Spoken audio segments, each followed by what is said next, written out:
लोकराजा राजश्री शाहू महाराज यांची आज 150वी जयंती। आजपासून जवळपास 125 वर्षापूर्वी राजश्री शाहू महाराजांनी एक क्रांतिकारी निर्णय घेतला आणि कोल्हापुरात देशातील पहिलं आरक्षण लागू केलं।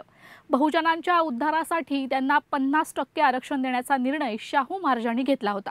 तर या व्हिडिओच्या माध्यमातून आपण शाहू महाराज आणि त्यांनी लागू केलेल्या आरक्षणाबद्दल सविस्तरपणे जाणून घेणार आहोत। राजश्री शाहू महाराज यांना 1884 साली कोल्हापूरच्या गादीवर दत्तक घेतलं आणि 1894 साली म्हणजे वयाच्या 20व्या वर्षी त्यांचा राज्याभिषेक झाला।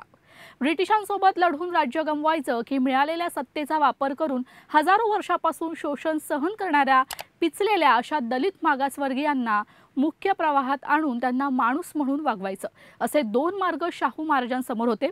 शाहू महाराजांनी दुसरा मार्ग पत्कारला आणि बहुजनांच्या उद्धाराचा मार्ग खुला झाला। वंचित समाजाला शिक्षणाची दारं खुली करण्याचा निर्णय शाहू महाराजांनी घेतला। कोल्हापुरात त्यांनी प्राथमिक शिक्षण सक्तीचं केलं आणि जे पालक आपल्या मुलांना शाळेत पाठवणार नाही त्यांना महिन्याकाठी 1 रुपयाचा दंड ठोठावला।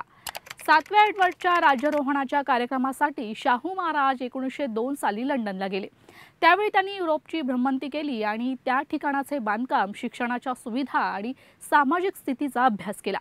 असंच वातावरण कोल्हापुरात निर्माण व्हावं यासाठी प्रयत्न करण्याचा निश्चय शाहू महाराजांनी देखील घेतला। शाहू महाराजांनी 26 जुलै 1902 रोजी एक क्रांतिकारी जाहीरनामा काढला आणि कोल्हापुरात मागासवर्गीयांसाठी सरकारी आणि खासगी नोकऱ्यांमध्ये 50% आरक्षण जाहीर केलं। त्यावेळी कोल्हापूर संस्थानातील नोकऱ्यांमध्ये ब्राह्मण, पारशी, प्रभू, शेणवी या जातीचं प्राबल्य होतं। त्यामुळे या जातींना वगळून इतर सर्व जातींसाठी शाहू महाराजांनी आरक्षण लागू केलं। त्यामध्ये मराठा समाजाचाही समावेश होता। शाहू महाराजांनी आरक्षणाच्या निर्णयाची कडक अंमलबजावणी देखील केली। नोकऱ्यांमध्ये ज्या ठिकाणी मागासवर्गीयांच्या 50%पेक्षा कमी जागा आहेत त्या ठिकाणी पुढच्या जागा आरक्षणाचा कोटा पूर्ण होईपर्यंत मागासवर्गीय उमेदवारांच्या भरण्यात याव्या असा आदेश शाहू महाराजांनी दिला। तसंच हा आदेश लागू झाल्यानंतर किती जागा भरण्यात आल्या याचा तिमाही अहवाल देण्यात यावा अशा सूचनाही देण्यात आल्या। शाहू महाराजांच्या या निर्णयावर उच्चवर्णीय समाजातून त्यावेळी संतापाची लाट देखील उसळली होती। आरक्षण तर लागू केलं पण तेवढ्या पात्रतेचे उमेदवार मिळतील का असा प्रश्न विचारला जाऊ लागला। शाहू महाराजांनी जाहीर केलेल्या या आरक्षणाच्या धोरणांवर लोकमान्य टिळकांसह अनेक मोठ्या नेत्यांनी टीका केली। काहींनी तर थेट ब्रिटिशांकडे तक्रार देखील केली, पण महाराज त्यांच्या निर्णयावर ठाम राहिले।